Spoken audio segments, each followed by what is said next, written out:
So recently I just finished playing 𝗪𝗪𝗡𝗏𝗪𝗡, which for those of you who don't know is a choice-based game developed by the Life is Strange developers, Don't Nod, and I've got to say it is immediately one of my favourite games and I highly recommend playing it for those of you who haven't already. So in today's video I wanted to rank the characters from 𝗪𝗪𝗡𝗏𝗪𝗡, but I will say there isn't that many characters, so this isn't going to be very long, but I still wanted to rank the characters anyways, just to be able to get to talk about the game, as I feel like it's kind of going a little underrated at the moment, and I personally really enjoyed it and highly recommend for anybody to go play it, and I'll leave a link in the description below so you guys can go check it out if you haven't already. But without further ado, let's get to ranking the characters from 𝗪𝗪𝗡𝗏𝗪𝗡. Spoiler warning, by the way, if that wasn't obvious already, I will be talking about things that happen in the game, so if you don't want any spoilers,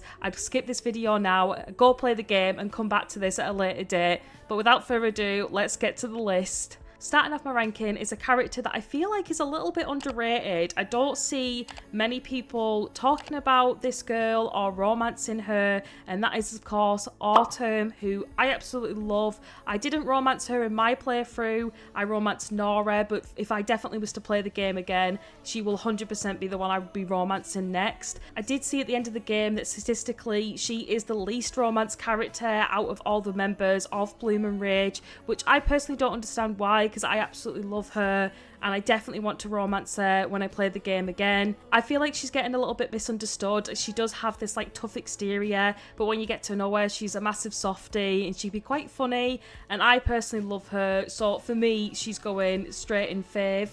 She definitely is the more conservative one out of the girls and the more responsible one, but I like that she sticks to her morals for the whole game, and I just genuinely see it as that she's looking out for the rest of the girls and try to keep everybody safe.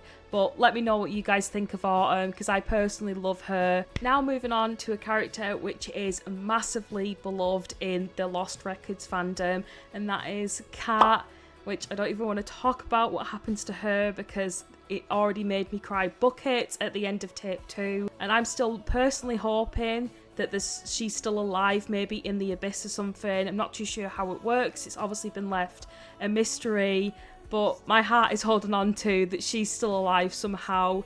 However, I'm also going to be honest, and I feel like people might come at me for this, but I didn't really take to Kat straight away. I didn't dislike her, but I couldn't really figure her out. I thought she seemed a little standoffish, but as the game progressed, and especially in tape 2 when we find out she has leukemia, I feel like she really comes out of her shell. It feels like she's not hiding anything anymore, which obviously goes without saying, but I definitely think her personality shines more in tape 2, and I definitely started to like her more through the end of the tapes, especially the last letter that she writes to all of the girls.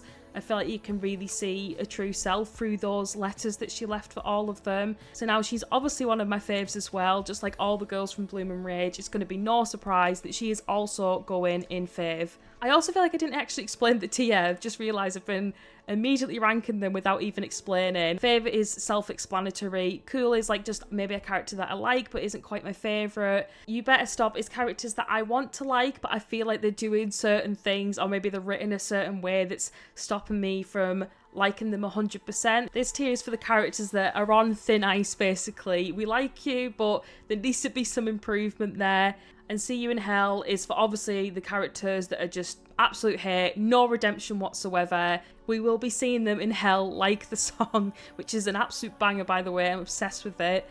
But moving on to Nora, who was the character that I romanced in the game and is my personal all-time fave in Lost Records. I absolutely love her. I love how quirky but confident she is. I especially love a design that we can actually just see her acne, that she wears makeup but she doesn't cover her acne. I really love that little detail about her. I am aware that she does say something about Swan, about that she smells that her deodorant isn't working or something like that, which I feel like is really out of character for Nora. I mean, maybe she's just saying it in jest and she's not meaning it in a bitchy way. For me, that really caught me off guard when I think it's Kat that tells Swan over the phone that's what Nora said about Swan. I was like, that does not seem like Nora. But I'm not going to let that take away from Nora's character because that didn't happen in my game. And I'm going to guess she's just saying it in jest because she is quite quirky and she does joke a lot. So Nora is my absolute fave, and she's going straight in front of the other two girls in fave. Moving on to the main girl of the game, Swan, who I also love. I feel like I'm just complimenting all of the girls. There's not really any of them that I do not like. They genuinely all captured my heart so much, and as I said, I feel like they were written really well. I feel like Swan is the most relatable to me personally, as I've always been quite awkward and shy in some of her lines. Although they may seem cringy, I think they're just really endearing and sweet, and we can all be a little cringe sometimes, so I like that Swan just embraces that. So she's gonna go, without even having to think about it, in faves as well. Okay, now moving on to a character that I feel like I am super conflicted with, because I feel like I want to like her, but she has got some issues to work on, which is Dylan, obviously Kat's sister. I had some really nice moments with Dylan where Swan is filming her like for an interview about Corey, and I feel like we start to see more of a softer side about how much she cares for Kat, and that maybe she's just lashing out because of what Kat is going through. I think the thing that stops me from liking her fully is the way she speaks to Swan. I know she thinks that Swan has been secretly filming her, but I think some of the names she calls her, that, you know, she fat shames her and then she calls her a slur. I feel like you can kind of excuse some of the other stuff of the fact that she's going through, you know, potentially losing a sister to leukemia and the stress with all these hospital visits, but I think the way she treats Swan is just unacceptable. So I'm gonna put her in You Better Stop. I feel like there is room for improvement in her character where she could redeem herself, but at the moment I feel like she's doing too much. She's being too much of a I'm sorry to say it. So she's gonna go in there. Okay, now moving on to the biggest head in the game, excuse my language, Corey. I've seen people making edits of him and I can't understand why. I know people like maybe a good villain and maybe that's why, but I cannot stand this dude. He infuriated me every time he showed up on screen. There was a moment in the end of tape 1 where I feel like he was maybe going to get a little bit of a redemption, where it seems like he does kind of care for Kat, where he rushes in to pick her up and make sure she's okay, which I thought that was going to be, we were going to start to see more to his character and maybe why he acts out the way that he does. But no, he just gets worse in tape 2, so there is only one place for him, and that is See You in Hell. Okay, now we have Gus, which is the bartender at the bar that we're at. I don't know how to feel about Gus. I didn't interact with him too much. I definitely interacted with him more in the first tape, but less in the second tape because I was so eager to find out what was going on. So I definitely didn't speak to him as much as I did in the first tape. He seems relatively fine. I feel like it gets too close to us at times. It's quite uncomfortable, but I don't think that's a character thing. I think that's just the way the game has been designed.